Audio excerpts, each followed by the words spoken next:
aku memang seorang guru ya, akunya seorang guru, tetapi yang ada di dalam buku itu bukan sekedar aku pribadi ini ya, tetapi adalah aku dalam konteks ilmu psikologi.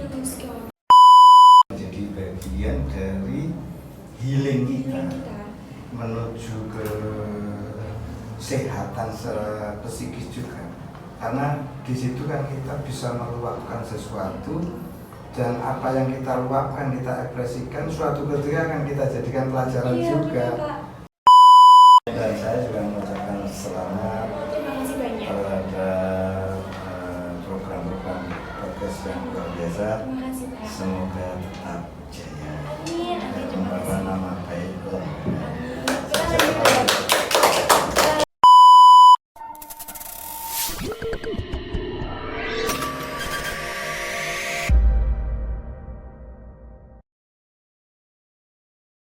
Hayo Sobat Turan One Podcast, kembali lagi di Turan One Podcast, suara kita, karya bersama. Bersama aku Dita Anggreni yang akan menemani kalian pada hari ini. Nah, hari ini sangat spesial karena kita bersama Bapak Teguh Pramono selaku Kepala Sekolah di SMK Negeri 1 Turen. Selamat datang Pak, bagaimana kabarnya hari ini? Alhamdulillah sehat, baik. Begitu sebaliknya sehat juga. Sehat, alhamdulillah. Alhamdulillah, semangat terus. Semangat terus. Bapak kalau boleh tahu apa nih Pak aktivitasnya akhir-akhir ini? Hari ini kita banyak koordinasi dalam membangun strategi persiapan lomba LKS tingkat kabupaten dan juga tingkat provinsi Jawa Timur. Wah, berarti sibuk banget Pak ya? Ya, mudah-mudahan kita menjadi salah satu bagian yang juara. Tapi lagi kemarin juga ada bahasa Pak ya? Betul sekali. Bahasa di SMK Negeri 1 Turen yang rapi banget teman-teman. Betul sekali, itu luar biasa karena produknya proses pembelajaran, produknya anak-anak. Banyak hal yang bisa diambil, bisa dijalani melalui kegiatan basar. Karena apa? Itu dasar membuat produk, maka banyak hal, keterampilan, kompetensi yang terlibat untuk sampai bisa menghasilkan sebuah produk. Luar biasa. Dan saya mengucapkan selamat dalam konteks pembelajaran itu menjadi salah satu bagian dari percepatan dan penguatan agar anak-anak mendekat ke konsep BNB-nya SMK. Jadi bagi yang melanjutkan, bekerja silakan, yang berwirausaha silakan. Salah satu event itu yang digunakan untuk program luar biasa. Betul sekali Pak. Tadi kemarin tidak hanya satu produk tapi bermacam-macam ya Betul Pak. sekali. Kemarin saya juga melihat perabotan rumah tangga pecah belah juga Betul ada di sini sekali, Pak. luar biasa, Dan dipromosikannya tuh juga secara online juga Pak, Betul, secara ya. live juga. Ya, jadi salah satu keterampilan kompetensi yang harus dimiliki siswa SMK di samping bisa membuat produk juga harus bisa menawarkan. Jadi dia harus memposisikan dirinya sebagai petugas atau orang yang berada di dunia marketing. Jadi ada kompetensi marketing. Nah, ketika jadi marketing kan bahasanya itu harus memiliki daya rayu tinggi. Daya rayu ya. Supaya yang Nah, mau beli produk supaya kita calon ya, Pak, ya. pembeli, customer Iya. itu tertarik. Iya. Apalagi kalau ada diskon gitu Pak, kita langsung Wah, cepet-cepet. itu salah satu strategi juga dalam pengelolaan marketing. Iya, betul. Diskon, tapi tidak perlu dinaikkan dulu terus diskon. Kadang-kadang kan begitu. Iya betul. Di supermarket itu kadang-kadang dinaikkan dulu baru didiskon. Iya, Kan, betul. gitu. Nah, Bapak, saya juga mendengar bahwasanya Bapak telah menulis buku baru ya Pak. Iya. Nah, di sini saya juga punya buku teman-teman. Di sini ada 2 buku karyanya Bapak Teguh. Yang pertama yang pernah kita bahas sebelumnya yaitu buku Karma, dan yang terbaru adalah Aku Seorang Guru. Wah, luar biasa sekali ya teman-teman. Tepuk tangan dulu dong. Bapak kalau boleh tahu buku Aku Seorang Guru ini terinspirasi dari mana gitu Pak?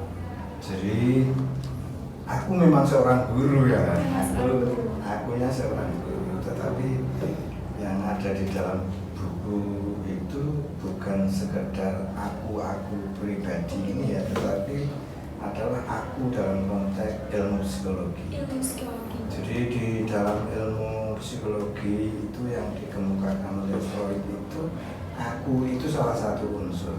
Jadi di situ ada ego, ada id, dan ada super ego. Super ego. Ya, ini terangkum menjadi satu yang namanya aku, makanya ada istilah keakuan. Ya, jadi ada ego, ada super ego, ada id. Id itu cenderung sifat-sifat kebinatangan. Semua orang itu punya sifat itu. Sedangkan super ego itu yang apa ya istilahnya memagari lah biar tidak terlalu ada logika dan makna dan lain. Saya kira super egonya tadi itu yang paling kuat gitu Pak egonya. Jadi ketika kita punya ego di atasnya kan ada super ego. Gitu. Ini yang mengendalikan. Mengendalikan ego kita ya Pak. Iya. Oke. Ya, di cerita ini banyak kita tulis, banyak kita sampaikan bagaimana pada akhirnya semua orang mesti menjadi guru. Nah, guru yang pertama itu adalah ibu. Ibu kita. Ketika kita lahir, kita diajari oleh ibu kita bagaimana meminum, terus bagaimana makan, bagaimana bubuknya, gitu. Bagaimana berucap dan seterusnya, itu yang menjadi pertama ibu. Ya. Makanya di situ juga saya ulas, saya sampaikan kalau kepingin menulis itu yang paling pertama harus diabdikan kepada guru. Guru kita yang pertama kan umi kita. Umi kita, ibu. Iya, ibu kita. Maka itu sebagai rasa syukur, sebagai rasa pengabdian kita kepada yang mengajari kita, itu ibu kita, ya kita wujudkan. Boleh dalam bentuk tulisan seperti ini, boleh dalam apa gitu. Makanya ini kan salah satu tulisan ini saya persembahkan kepada guru-guruku. Nah, guru-guruku itu siapa? Guru yang pertama dan utama itu ya ibu kita. Ya. Ini yang ada tulisan di sini. Saya persembahkan kepada guru-guru saya dan guru-guru lainnya yang sedang gigih membangun karakter generasi ke generasi. Wah, luar biasa sekali Pak ya. Saya juga suka menulis buku Pak. Ya. Tapi bedanya kalau saya itu punya buku diary di rumah. Boleh cerita sedikit ya Pak? Ya. Dulu saya suka dibully Pak waktu SD. Di situ saya tidak berani cerita kepada orang tua saya karena takut nanti orang tua saya bakal marahi yang membuli tadi. Saya setiap pulang itu, setiap malam saya selalu menulis tadi saya sekolah ngapain aja, saya tulis di buku tersebut. Sampai akhirnya SMP kelas 3 itu bullying, saya udah nggak terlalu dibully. Saya berhenti nulis itu Pak. Terus saya baca, mungkin 2 minggu yang lalu Pak, saya dapat buku baca diary saya. Ternyata aku nulis yang setiap hari aku pulang, malamnya aku nulis tentang keluh kesah aku di sekolah. Aku baca-baca lagi, ternyata ini tuh bisa jadi apa ya, memoriku gitu loh. Aku nggak perlu cerita ke siapapun, tapi aku punya memori di buku tersebut. Ya, ini bagus sekali. Jadi kalau punya masalah, jangan ditulis di medsos, di DP. Pak Teguh sejak zaman SMP juga suka menulis di buku diary. Cerita-cerita ketika anak, cerita ketika jengkel, cerita-cerita ketika punya kesan tertentu, dan itu ternyata setelah sekian tahun kita buka kembali, kita seakan-akan berada pada satu tempat di mana itu pernah terjadi, dan itu menurut ilmu yang psikologi itu menjadi bagian dari supaya kita memori kita ingat juga pada masa yang lalu, dan itu menyehatkan bagi kita. Karena diare itu pada dasarnya kan pelajaran bagi kita. Kalau dulu seperti ini, sekarang gimana enaknya kan begitu. bagus, dilanjutkan, tidak usah ditulis di DP, tidak usah ditulis di medsos. Sampai akhirnya waktu SMP kan ada pelajaran BK ya Pak ya, di situ disuruh menuliskan tentang gimana sih kamu gitu. Terus saya ingat, saya nggak mungkin bisa ngedeskripsiin saya, tapi berhubung saya punya buku dan pernah menulis, saya deskripsiin gitu Pak. Sampai suatu ketika ada tugas BK itu yang menceritakan tentang pembulian. Dari situ saya angkat Pak tema yang saya dibully, saya angkat ke dalam tugas tersebut. Kemudian saya dipanggil BK Pak, ditanyain, ini ceritanya kamu dapat dari mana gitu kan. Saya jelasin ini cerita saya gitu. Oh gitu, bagus. Terus jadi diare itu menjadi bagian dari healing kita menuju ke kesehatan secara psikis juga, karena di situ kan kita bisa meluapkan sesuatu, dan apa yang kita luapkan, kita ekspresikan, suatu ketika akan kita jadikan pelajaran juga. Betul, jadi kita melakukan introspeksi juga. Bagus, melanjutkan. Bahkan sampai sekarang Pak Teguh kadang juga nulis di buku diare dalam bentuk secari kertas, dimasukkan di buku, tulisan-tulisan singkat itu menjadi bagian dari diare juga. Bagus. Sampai saya tuh punya 3 buku gitu Pak. Buku yang kalau saya kesel sama teman saya, terus kayak hari ini capek banget sama tersendiri gitu. Bagus itu. 3. Itu nanti suatu ketika kalau halamannya sudah mencukupi, diterbitkan aja. Nggak apa-apa, bagus. Tapi saya takutnya, dulu saya pernah hampir kata orang tua, katanya, ibu kok buku digawani terus saya gitu katanya Pak ya. Terus saya bilang, enggak, ibu buku tugas yang harus juga kemana-mana. Sampai saya sembunyiin Pak, saya nggak mau orang lain tahu. Oh gitu. Saya nggak mau. Iya, bagus, nanti kalau sudah halamannya mencukupi, diterbitkan, diberi judul yang tepat untuk itu, gitu. Bagus. Bisa Pak ya? Bisa. Kalau Pak Teguh dulu menulis di diare itu ada yang narasi, ada yang disimbolkan, jadi ada kayak apa ya, menyimpulkan sesuatu, mengibaratkan sesuatu, ada yang bentuk puisi juga. Apa ya, mengekspresikannya di diare itu bentuknya macam-macam, tidak mesti harus narasi begini. Bagus, itu perjalanan healing lah, semacam healing dalam konteks psikologi. Bahkan sampai sekarang kalau punya masalah, daripada cerita ke siapapun, mending saya tulis di situ. Bagus ya itu, bagus itu. Takut Pak, kalau misalnya saya cerita nanti dibilangin. Iya, bagus itu. Dan itu tanda-tandanya kalau kita nanti ke depan bisa menulis apa yang ada di pikiran kita, apa yang ada di hati kita gitu. Sempat teman saya bilang gini, kamu kalau punya masalah tuh cerita, aja diem gitu. Dia nggak tahu kalau saya juga udah cerita, tapi ke buku tersebut. Betul, bagus. Kalau ada masalah tuh cerita gitu loh, kalau misalnya dipendem, sesuai depresi. Iya betul. Itu makanya oleh kawan-kawan di guru BK itu dijadikan satu alat untuk menyalurkan, meluapkan, mengekspresikan apa yang dirasa, dan itu menjadi bagian dari untuk melepaskan sesuatu yang mungkin berat, yang mungkin membuat kita sedih, yang mungkin membuat kita galau. Kan meluapkan boleh saja, tidak harus menangis. Tetapi Pak Teguh pernah ketika menulis buku diare itu dengan meneteskan air mata. Saking emosional banget. Ya, artinya peristiwa, kemudian momen yang dialami itu memang membuat sedih. Iya, membuat sedih. Membuat sedih, sehingga di buku ketika nulis itu pun juga bisa meneteskan air mata. Bagus. Itu satu proses yang biasa. Jadi Pak Teguh, saya jadi mendorong saya buat nanti bisa buat buku kayak gini Pak. Iya, tidak apa-apa.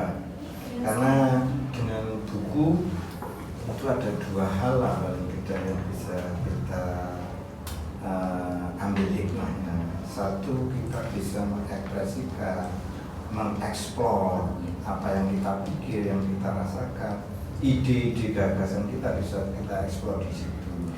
Yang kedua, kita bisa menularkan ke orang lain. Ada 2 hal yang bisa kita lakukan. Misalnya kita kepingin menyampaikan sesuatu kepada orang lain secara tidak langsung gitu ya. Jadi lewat tulisan. Tidak harus lewat medsos. Medsos itu kadang kan bahasanya singkat, terus logikanya kadang tidak tepat karena cerita sebelumnya kan mereka tidak tahu. Yang salah mengartikan. Nah, mengartikannya akhirnya salah. Dan akhirnya menjadi sesuatu yang dalam konteks kehidupan sehari-hari mirip semacam gibah tetapi melalui medsos gitu. Nah, nanti lama-lama kan akhirnya dianggap bahwa. Iya betul Pak. Berbicara tentang buku ya Pak, aku boleh tahu nih, Bapak mulai kapan Pak menulis buku-buku seperti ini? Jadi menulis itu ya tadi dimulai dari menulis buku diari. Oh, menulis diari, betul. Ketika di SMP sudah rajin menulis diari, puisi, ngisi di mading, ngisi di majalah sekolah, itu suka, gitu ya, suka. Karena itu tadi kan meluapkan apa yang ada di hati, yang ada di pikiran. Jadi kalau ditelusuri menulis yang bersifat narasi, puisi itu sejak awal. Bahkan Pak Teguh pernah juga menulis cerita-cerita yang pakai bahasa daerah, bahasa Jawa. Dulu namanya ada cerbung, jadi cerita bersambung itu. Ada juga dulu namanya cerkak, di bahasa daerah juga ada. Jadi cerita cekak itu. Pernah kita menulis seperti itu, sedikit berkisah ya tentang tulisan. Jadi suatu ketika awal-awal jadi mahasiswa kan waktu pulang pagi itu kan dulu naik bis. Nah itu ketemu kenalan cewek, waktu itu menurut Pak Teguh cantik lah kayak kamu lah gitu. Ngobrol ngalor itu. Nah secara kebetulan Pak Teguh itu beli jajan keripik pisang. Nah itu kita abadikan dalam diari. Kemudian kita tulis menjadi cerita cekak. Tapi pakai bahasa daerah waktu itu. Itu awal-awal, nggak tahu awal-awal kuliah lah ya. Makanya Pak Teguh bahasa daerah juga bisa. Belajar juga. Bahkan dalam tulisan-tulisan tertentu itu Pak Teguh menggunakan huruf Arab yang itu tidak diketahui apa ya, mungkin orang lain repot lah kalau baca karena huruf Arab yang tidak pakai arohat itu tidak pakai dumah uang itu tidak, jadi Arab gundul itu hal-hal yang spesifik yang kita tulis di buku dia. Artinya itu akhirnya mendorong belajar itu juga gitu. Akhirnya ketika jadi guru itu pernah mendapat tugas mengajar namanya Arab Melayu. Ya, jadi teksnya ini bahasa Arab. Tetapi kalau dibaca kayak bahasa Melayu, bahasa Indonesia gitu. Cerita-cerita tentang dulu, cerita-cerita tentang klasik ya, itu ditulis pakai Arab Melayu, tidak ada arohatnya. Tidak ada arohatnya Pak ya? Itu ya sulit ya kalau tidak terbiasa.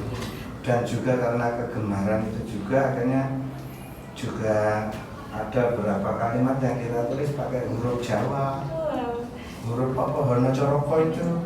Akhirnya kan terpancing untuk belajar itu juga, sehingga banyak hal yang saling ini ya, karena kepengen mengungkap sesuatu, ya sesuatu ini saya ungkap secara simbolis dan orang lain kalau saya tidak tahu tulisan itu. Ada juga yang pakai bahasa Inggris kadang. Oh iya. Gitu. Kalau bahasa Inggris mungkin beberapa orang bisa pakai. Ya. Kalau udah betul sekali. Arab tadi, betul sekali. Apalagi kalau misal buat kayak aku nggak suka orang. Iya, betul sekali. Jadi nggak ada yang kita tahu. pakai huruf itu, tapi kita tahu. Iya, tapi kita tahu apa ini. Orang lain yang baca kan nggak tahu itu apa ini. Berarti pesan Bapak ini ada di seni Pak ya? Ya, di seni juga, di olahraga juga. Di seni banyak juga yang kita pelajari, di olahraga juga banyak yang kita pelajari karena intinya kalau disimpulkan itu suka belajar. Suka belajar apa saja. Kalau di seni itu misalnya begini, pernah ketika masih remaja kan harga gitar itu kan mahal waktu itu loh. Akhirnya saya bersama beberapa kawan yang seangkatan, kalau nggak salah itu usia SMP lah, usia SMP itu bikin gitar sendiri. Bikin gitar sendiri Pak? Ya, bikin setangnya, terus melengkungkan ininya, trikteknya itu pakai ditanam-tanam pasak gitu, terus dipanasi, terus dipakai lem gitu. Nah itu lama-kelamaan akhirnya kita kepingin sekali belajar gitar. Jadi tidak melalui satu kursus, tidak melalui satu sekolah, tidak. Jadi kita kayak apa ya? Belajar sendiri itu loh, mandiri lah. Gitu. Bahkan sampai buat gitar sendiri Pak. Iya, dan itu ternyata bisa kita. Bisa. Sama masnya kawannya Pak Teguh itu diberi buku yang isinya not balok, tapi juga ada not angka. Nah, ngerti apa? Itu yang buat kita kita lihat bukunya, terus kita biar ya, bisa. Apa lagu pertama yang bisa Pak Teguh? Apa Pak? Itu gini, pokoknya lagu apa Haleluya. Apa? Ada yang bisa? Nah itu ingat sekali. Jadi di lembaran buku itu ada lagu itu. Jadi bisa gitar pertama karena lagu itu. Mengapa? Kuncinya sedikit sederhana sehingga bisa melakukan gitar. Dan itu berlanjut terus ketika jadi mahasiswa juga punya kelompok di lingkungan fakultas itu punya kelompok. Jadi punya kelompok juga Pak ya? Grup gitar bolong lah. Gitar Kalau bolong. sekarang mungkin mirip nyamai di perempatan-perempatan itu lah, punya grup gitu. Ketika KKN pentas pakai gitar, terus ketika jadi guru pun Pak Teguh juga ini diberi jatah ngebas. Jatah ngebas. Iya, punya grup kayak golongan guru-guru sampean itu, cuman waktu itu Pak Teguh bagian ngebas. Tadi bisa main gitar, main bass, banyak sekali Pak ya. Iya, artinya tidak kursus tetapi belajar sendiri. Saya bayangkan kalau semua murid-murid yang ada di SMKN 1 Tulen mau belajar sendiri pasti bisa. Pasti bisa. Jadi terus menikah pun dapat istri yang suka main. Iya, akhirnya kan itu tetap berjalan sampai sekarang. Jadi kalau di rumah bisa nyanyi sama main musik bareng istri. Bisa. Kamu kan nggak pernah tahu kalau Pak Teguh bisa nyanyi, karena kan tidak pernah mengeksplor. Kalau baca puisi kan pernah. Iya pernah. Kalau nyanyi kan nggak pernah. Teman-teman harus tahu sih sekolah kita juga bisa. Bisa. Oke, saya juga dengar nih Pak, di rumah Bapak juga menyewakan baju-baju gitu Pak ya? Ya itu menjadi bagian dari komitmen karena dari waktu ke waktu kita bergelut di dunia seni budaya, mau tidak mau awalnya ya koleksi. Akhirnya kok tertarik ya, coba lagi.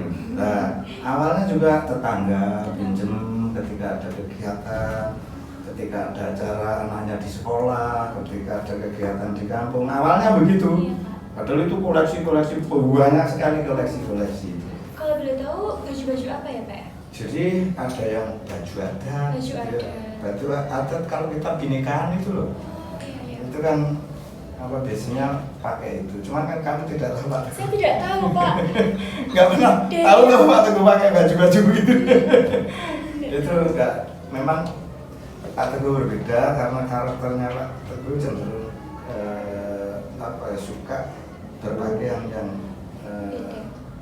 gaya anak-anak seniman sekarang itu. Iya, betul. Tidak seperti yang dulu. Ya kalau kawan-kawannya ada yang suka pakai ini, udeng, langkon, pakai beskap, pakai banyak sekali. Ada yang pakai saruka, tapi ada beberapa foto yang sempat difoto ketika di acara Pak Teguh juga pakai begitu. Tapi jarang sekali. Unik ya Pak ya. Saya nggak tahu kalau Pak Teguh bisa memainkan alat musik. Kemudian saya baru tahu kalau Bapak juga ada menyewakan baju juga. Jadi itu komitmen kita dengan istri dan keluarga untuk menjaga budaya. Betul. Jadi kami memiliki satu komitmen yang beberapa waktu yang lalu sudah kita ceritakan, supaya bangsa kita ini identitasnya tidak tergerus oleh perkembangan kemajuan zaman. Ya dimulai dari kita menjaganya, apa itu melalui pintu seni, melalui pintu budaya, melalui apa ya kita yang menjaga, siapa lagi kalau bukan kita. Sehingga budaya yang menjadi kekayaan luar biasa ini tidak terkikis, walaupun sekarang mungkin hanya dipakai ketika di acara-acara acara tertentu Pak ya. Iya gitu, hanya itu. Mungkin kalau ada gitu Pak ya, setiap hari apa gitu kita dikenakan baju daerah gitu. Ya bagus, makanya di SMP, di SD itu kalau hari Kamis ya? Iya, hari Kamis. Hari Kamis itu akan ada jadwal menggunakan baju daerah. Baju daerah. Itu bagus itu. Iya Pak. Bagus sekali karena begini, desainer itu kadang terinspirasi oleh model-model busana lokal. Apa saja ya, mungkin desainnya, mungkin bahannya, mungkin warnanya, itu kadang terinspirasi.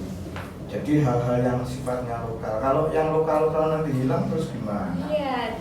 Indonesianya mana? Mana iya hilang sudah. Indonesia kan ada Maluku, Sumatera, ada Sumatera, ada Aceh, ada Ambon, ada Papua, ada Kalimantan, ada Jawa.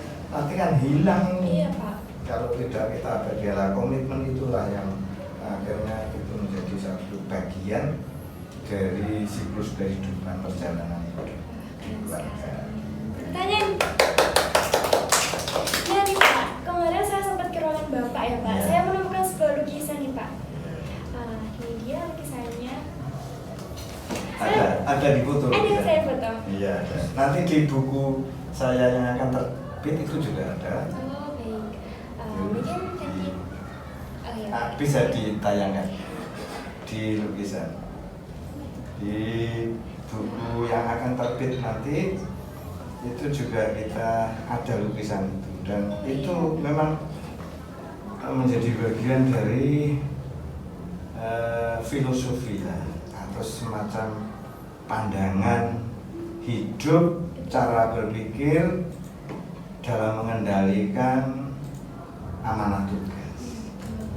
Makanya itu kita cantumkan di situ.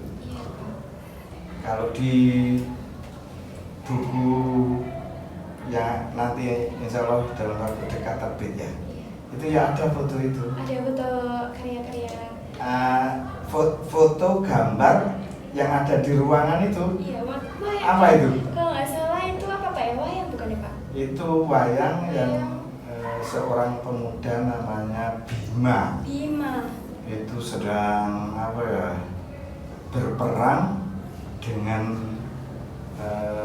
naga raksasa yang ada di samudra.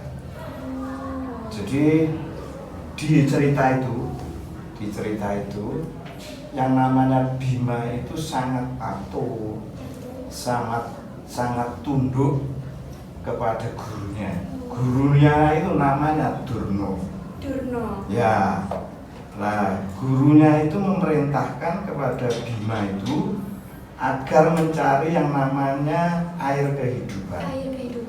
Jadi ini di buku yang nanti akan terbit itu ada gambar. Ini cuma tidak sama dengan yang di sana, tetapi objeknya sama.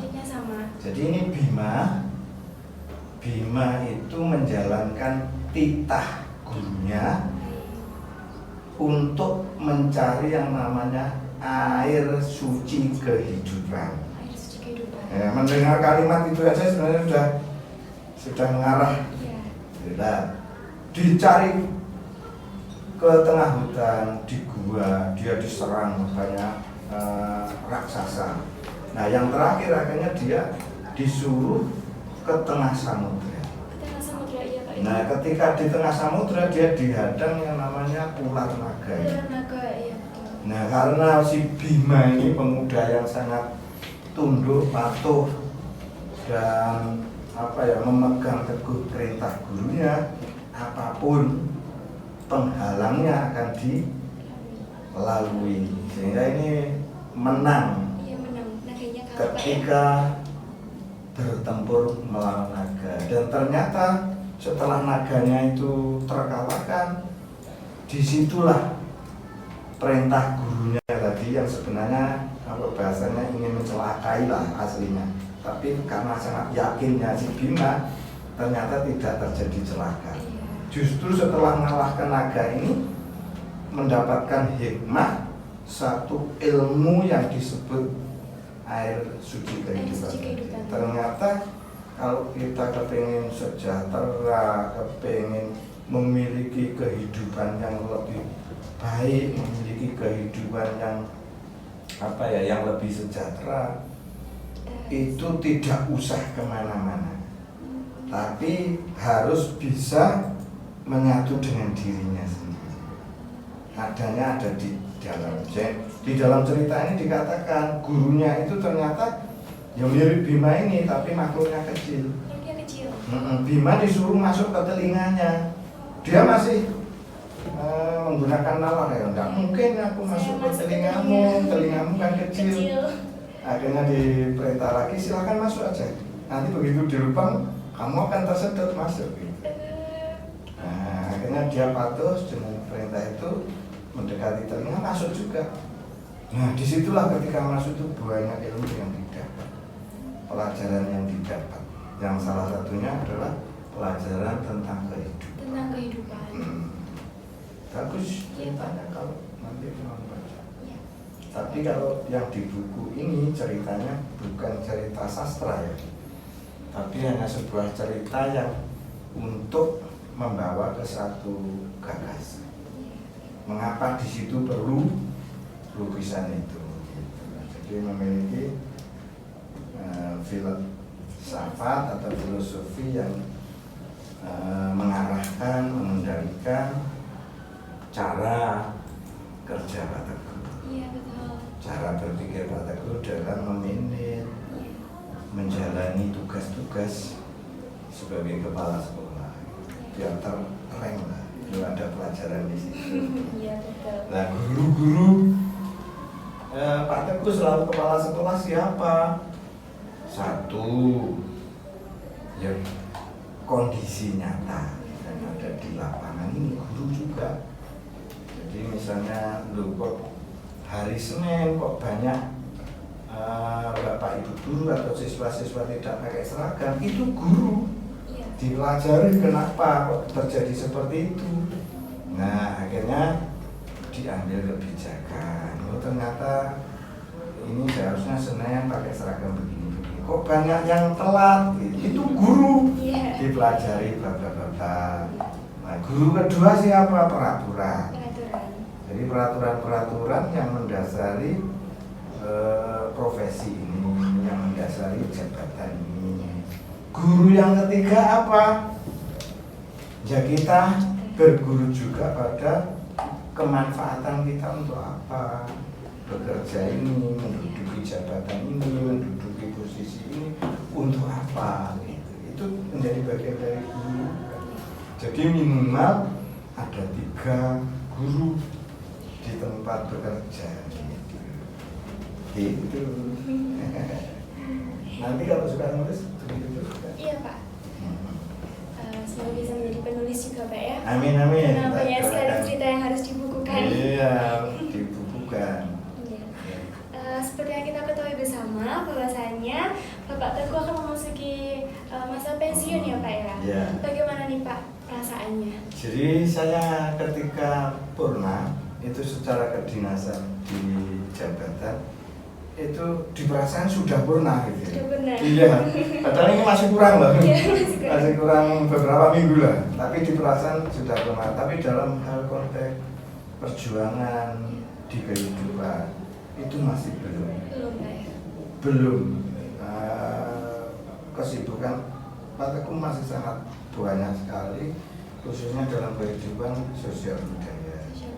Sampai hari ini Pak Teguh juga terlibat di satu sekjennya Dewan Kesenian Kabupaten Malang, dan itu juga membutuhkan perhatian yang sangat serius. Juga terlibat di tempat-tempat bertanya bagi kawan-kawan yang akan mengembangkan wisata desa, yang akan mengembangkan kegiatan-kegiatan UMKM di desa-desa itu. Jadi sebenarnya banyak hal, dan Pak Teguh masih aktif menulis, masih aktif sekali waktu ada forum-forum untuk eksplor baca puisi, lomba apa itu masih. Jadi kalau secara kedinasan di dunia dinas mungkin sudah selesai, tapi dalam hal perjuangan mencapai visi misi yang ada di Pak Teguh belum selesai. Masih banyak hal yang harus diperjuangkan. Pastinya banyak ya Pak kenangan selama beberapa tahun di sini. Kalau boleh tahu Pak, apa momen paling berkesan bagi Bapak? Jadi di SMK ini ya, karena saya dulu bertugasnya kan dari SMA ke SMA, baru yang menjelang corona ini di SMK. Itu ternyata ada hal yang menarik. Menariknya begini, kalau di SMA itu kan arah kegiatannya kan cenderung melakukan kajian, melakukan pengembangan ilmu, kemudian terkait dengan strategi inovasi kreativitas yang terkait dengan ilmu gitu. Karena tujuan SMA kan untuk melanjutkan lah intinya, sehingga ketika memimpin sekolah itu berpikirnya gimana siswa ini pada akhirnya semakin banyak yang diterima di perguruan tinggi, semakin banyak yang melanjutkan ke perguruan tinggi. Nah, ketika dia SMK berbeda. Nah, saya makanya sangat senang, tertarik ketika ada moto, ada ungkapan SMK itu BMW. Tertarik sekali saya. Apa ini BMW? Bayangan ketika masih di SMA itu kan kayak mobil gitu ya, mewah, harganya mahal, prestis. Kalau punya mobil itu kan, wah, kaya sekali kan gitu. Justru di sini Bapak malah tertarik Pak. Nah, akhirnya coba kita analisis, kita kaji, kita terjemahkan.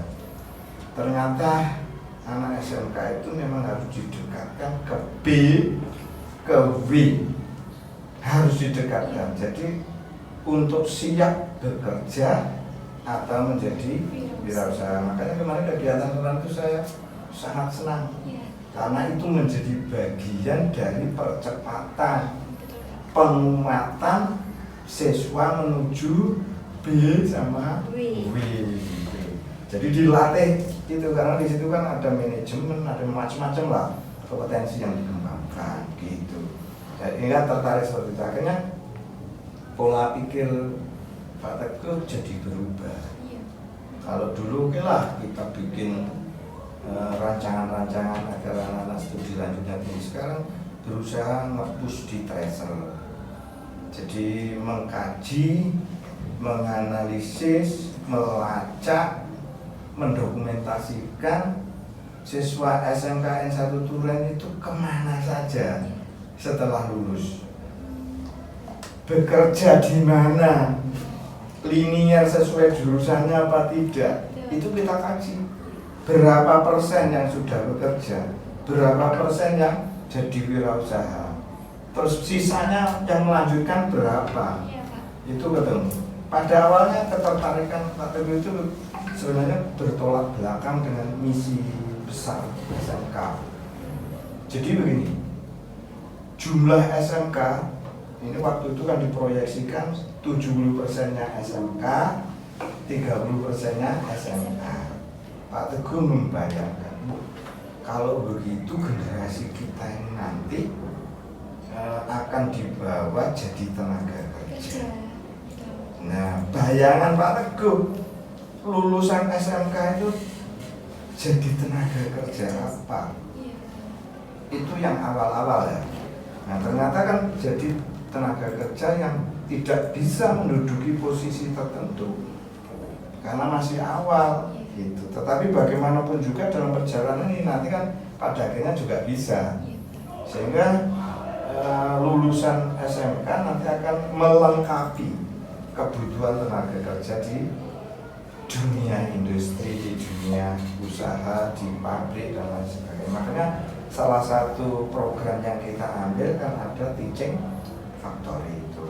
Jadi pembelajaran yang mengakulturasikan, mengadopsi, membawa budaya kerja, tertib kerja, kebiasaan-kebiasaan kerja di dunia usaha dan industri ke sekolah.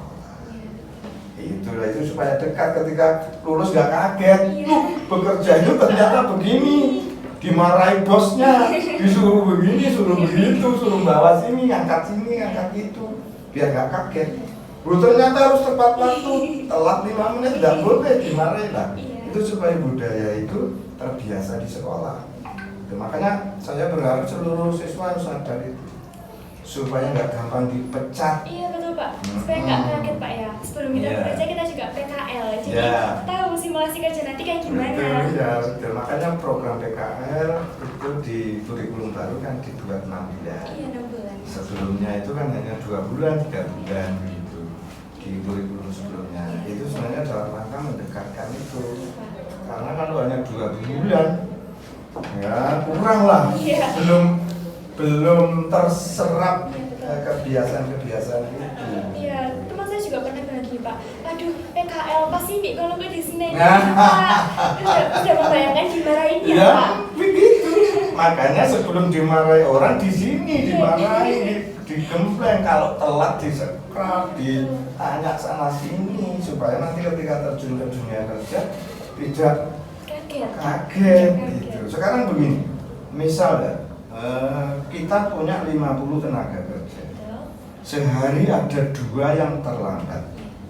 Nah dalam 1 bulan berapa ketemunya? 2 kali 30. Berarti ada 60 nilai produktivitas yang hilang. Nah, juragannya saya tak pecat sama saya, bikin bangkrut perusahaan. Nah iya, nah kan mestinya ini tadi sudah dapat 2 bungkus misalnya gitu. Nah, ternyata kan tidak karena terlambat. Nah kalikan 60, kalikan 1 bulan berapa? Ya bangkrut, saya juragannya tak pecat. Ya gitu Pak, itu memang disiplin betul. Tidak ada kesuksesan tanpa kerja keras, tanpa disiplin, tanpa menghargai waktu. Semua itu harus berjalan dengan betul sekali Pak ya. Itu makanya karakter, kemudian soft skill itu harus tertanam sejak sepinter apapun, memiliki kompetensi yang sundulan, tetapi soft skill, attitude tidak bagus, itu akan menjadi urat yang menggerogoti satu perusahaan. Kita punya soft skill tapi attitude kita nah, itu iya, juga betul. Itu menggerogoti perusahaan lama-lama bangkrut. Nah, itu penting. Makanya harus dibiasakan dengan penuh rasa kesadaran. Gitu. Kira-kira Pak ya, nanti apa yang bakalan Bapak lakuin setelah masa pensiun ini? Kan kalau pagi Bapak selalu ke sekolah, mungkin nanti kalau sudah tidak bertugas di sekolah? Saya kapan dulu ditanya anak saya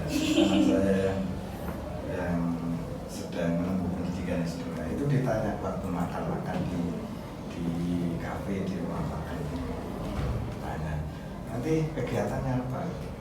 Dengan guyonan saya jawab, saya akan menebus sekian waktu banyak tidur. Jawaban saya waktu itu banyak tidur. Mengapa? Saya akan melakukan satu transformasi, jeda masa pensiun dibuatkan satu masa transisi. Artinya banyak istirahat ya, banyak istirahat baru akan menuju ke transformasi. Transformasi saya sepertinya mirip-mirip apa yang selama ini kurang saya perhatikan dengan penuh. Seperti misalnya nulis, berada di dunia seni budaya, itu belum penuh di dunia sosial budaya, itu tidak bisa tergarap secara penuh. Jadi sesuai dengan kemampuan yang ada, nanti kegiatan saya sepertinya ke arah situ. Kalau bertani, saya bukan petani, nanti bangkrut. Ya kalau bertani ya bertani yang kira-kira ada hubungannya dengan seni budaya. Apa? Seni budaya Pak ya? Nah, kalau bertani. Apa ya? Banyak Banyak. bertani atau menanam sesuatu yang ada hubungannya. Bonsai itu. Bonsai. Anggrek. Oh iya. Iya. Ini saya suka anggrek. Karena Iya. kalau habis di sana dikit, jadi kulit aku rusak. Itu kan ada hubungannya dengan seni juga. Menata taman itu ada hubungannya dengan seni juga. Menata tumbuh-tumbuhan dalam komposisi tertentu itu ada hubungannya. Nah kalau mau ditarik ke bisnis bisa jadi tukang dekor. Tukang dekor. Ada pemasukan lagi. Nah sudah, tapi kayaknya Mas Teguh tidak terlalu seperti itu, lebih suka mungkin untuk memenuhi hobi. Iya, gitu. Nah, Pak, kira-kira apa nih harapan Bapak untuk mungkin kepala sekolah yang akan baru nanti? Jadi harapan kita untuk membangun sesuatu itu kan harus berantai, harus berkelanjutan. Tidak bisa sekarang diproyeksikan misalnya dalam waktu jabatan tertentu sudah dapat A, bidang A misalnya bidang peningkatan kompetensi marketing misalnya sudah diproyeksikan nomor 1 sampai nomor 3. Nah, harapan kita pemimpin selanjutnya ya 3, 4, 5, 6. Oke lagi Pak ya. Nanti pemimpin selanjutnya 7, 8, 9 sehingga tingkat kompetensi marketing ini berlanjut terus. Itu konsep membangun memang begitu. Jadi tidak boleh atau saya tidak sepakat kalau berangkat dari nol. Harus memulainya dari setat yang ada. Nah, setat yang ada ini biasanya bisa dilakukan untuk mengetahui setat ini ada 2 cara. Melakukan observasi sendiri, melalui pengamatan, melalui diskusi, melalui wawancara, bahkan bisa jadi siapa saja diajak ngobrol untuk memperoleh informasi itu. Tidak harus menggunakan instrumen yang detail-detail misalnya. Dan itu dijadikan tumpuan.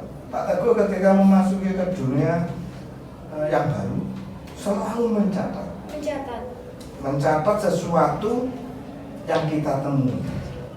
Misalnya ketika masuk ke sini itu ada sederet catatan yang mencakup apa ya, standar nasional pendidikan itu minimal kan ada 8 lah. Tetapi Pak Teguh hanya berbasis job yang ada di sekolah itu ada 5 lah. Tugas-tugas yang ada hubungannya dengan Sarpas. Coba tadi tuh anak-anak ini natanya sepatu berserakan. Berarti kan butuh tempat sepatu. Oh ini kok ada porselen yang pecah. Ini butuh perbaikan berbahaya ini. Lo jalan-jalan ke sana kok banyak barang-barang bekas dan lain-lain. Dari Sarpas. Dari sisi yang lain misalnya humas, siapa saja tamu-tamu yang kesini terbukukan enggak? MOU-nya kok kurang misalnya. Padahal kita kepengennya MOU sebanyak-banyaknya dari 700 atau 600 sampai 700 lulusan. Ya. Kan di PKL. PKL kan butuh MOU. Iya betul. Nah, berarti kalau masing-masing tempat itu dihuni 10. Ya, dihuni 10 orang lah kalau memang bisa. Kalau jumlah yang kelas 12 itu 600 berapa butuhnya? Nah, ini kan gitu kan butuh 60. Nah, kalau 10, kalau hanya butuh 5.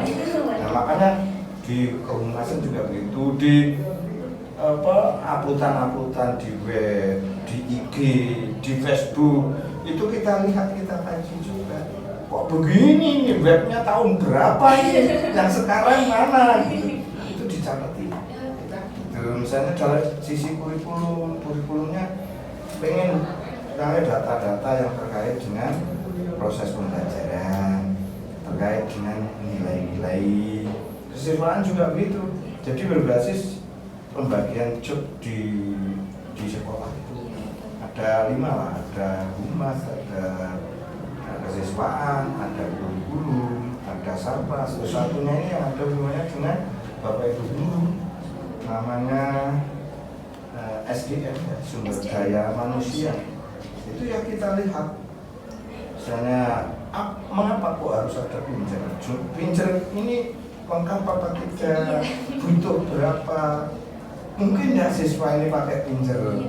Gitu, sehingga datanya dengan gampang akan terdetek, misalnya itulah. Itu hal-hal itu diperbaiki. Loh, kok Bapak Ibu guru tidak pernah ada yang juara? Ayo sekali waktu ikut lomba, gitu. Ikut sertifikasi, ikut reskilling, upskilling, supaya ininya kompetensinya meningkat. Itu diajak ngobrol satu persatu, gitu. Memahami enggak kurikulum yang sedang dilaksanakan. Ternyata guru juga Iya, seperti itu Pak ya. Iya. Saya kira cuma sekedar murid-murid gitu. Iya, misalnya rapat loh, kok nggak hadir kemana? Waduh. Kan ada informasi penting yang jangan diambil dari sumber kawan, tapi dari sumber pertama. Gitu. Jadi banyak hal yang itu dicoba di buku yang akan datang itu ada nanti peta konsepnya, itu namanya up pushing. Didorong ke atas dari sekian banyak identifikasi yang tercatat itu gimana diangkat ke atas. Salah satu contoh misalnya kalau sekarang ini menjadi bagian ruangan podcast, ini menjadi bagian dari catatan itu, terus tulisan yang di depannya yang di atasnya resepsionis gerbang itu bagian ketika kita masuk nggak tahu sekolah kurang besar gitu Pak ya, kurang terlihat. Iya, terus hal detail yang lab di lab TKJ yang atas. Iya Pak ya, di baru di atas. Iya, itu anak-anak itu jaringan apa yang dipelajari? Mana jaringannya? Nah itu pakai seperti itu, termasuk yang di manajemen perkantoran apa yang bisa itu artinya ada ide Dengan podcast ini teman-teman. karena podcast ini kan kita bisa berlatih menggunakan ekspresi, menggunakan intonasi, menggunakan bahasa itu mencermati strukturnya, pertanyaan yang menggali itu penting sekali. Terus memancing kita, memotivasi kita untuk mempelajari sesuai tuntutan tema yang kita jabarkan. Banyak sekali yang bisa kita peroleh dari kegiatan podcast. Karena podcast ini juga disiarkan, kan kita berpikir edit ini nanti butuhkan kompetensi yang ada hubungannya dengan IT kan gitu. Misalnya ini suaranya bagaimana supaya jernih, hal-hal yang tidak penting mungkin di-cut dan lain sebagainya. Itu banyak kompetensi yang terlibat di situ. Ini desain. Kita bahas sendiri. Nah, kan membutuhkan kompetensi ini juga. Gitu. Banyak hal termasuk ini tata ruang. Tata ruang itu kan penting. Karena ruang di mana kita berada itu kan membuat kerasan, kebosanan, gitu. Ya nanti suatu ketika akan ketemu lah di dunia yang beda. Nah, jadi mudah-mudahan ruangan ini juga bisa mengepus semangat, mengepus kompetensi dari seluruh siswa, khususnya manajemen perkantoran atau siswa-siswa lain yang memang suka di podcast. Nanti ketika Pak Teguh sudah akan melihat di YouTube. Bapak tunggu video-video kita selanjutnya Pak ya. Iya, beberapa kali Pak Teguh ngasih masukan bahwa ini kurang begini, kurang begini. Terima kasih banyak Iya, Pak. dari videonya. Karena banyak masukan itu yang membangun kita Pak. Betul sekali. Membangun kita. Jadi kita sebaiknya tidak alergi terhadap kritik, terhadap saran yang sifatnya membangun. Jadi sepedes apapun, tapi kalau itu membangun, itu kita pikir, oh begini ya, oh begini, iya.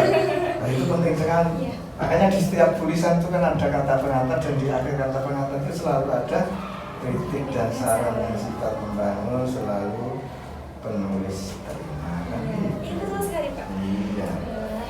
Terima kasih banyak Pak Teguh telah meluangkan waktunya di sini, karena podcast ini ada juga karena Pak Teguh. Saya ucapkan banyak terima kasih, sukses terus untuk Pak Teguh. Amin, amin. Dan saya juga mengucapkan selamat Terima kasih banyak. terhadap program-program podcast yang luar biasa. Terima kasih Pak. Semoga tetap jaya Amin. dan Terima membawa kasih. nama baik. Kita lanjut. Sebelum saya tutup, saya selalu punya pantun nih Pak. Ya, bagus bagus. Siang hari makan kuaci, Asik, dimakan bareng Bu Asih. cakep. Cukup sekian acara hari ini, saya ucapkan banyak terima kasih. Cakep, terima kasih. Dan Sukses selalu. untuk semua sahabat podcast di luar sana, jangan lupa like, komen, dan subscribe supaya tidak ketinggalan video-video menarik selanjutnya. Dan